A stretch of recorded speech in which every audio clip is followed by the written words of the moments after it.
एक छोटे से गांव में हैदर और अनाया अपने वालिदैन के साथ खुशी से रहते थे।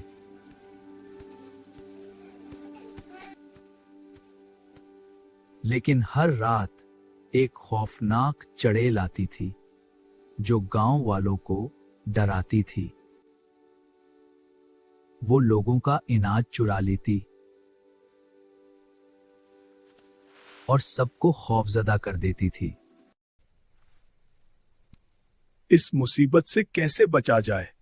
हम सब तबाह हो जाएंगे।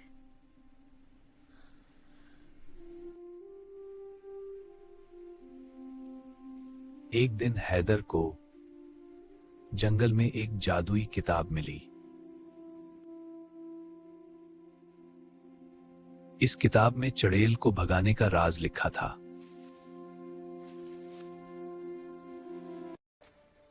आपका काम खत्म है चुड़ैल। इस मंत्रा से तुम यहाँ से हमेशा के लिए चले जाओगे।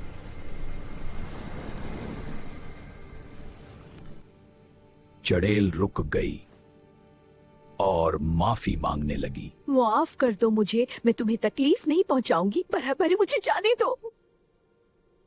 हैदर ने कहा, या गांव छोड़ या मुकाबला करो। तक या गांव छोड़ दो या मुकाबला करो।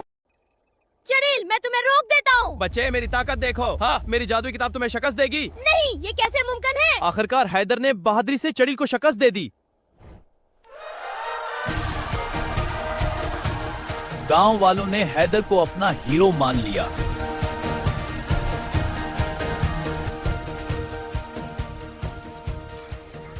अब गांव में अमन था और सब खुशी खुशी रहने लगे।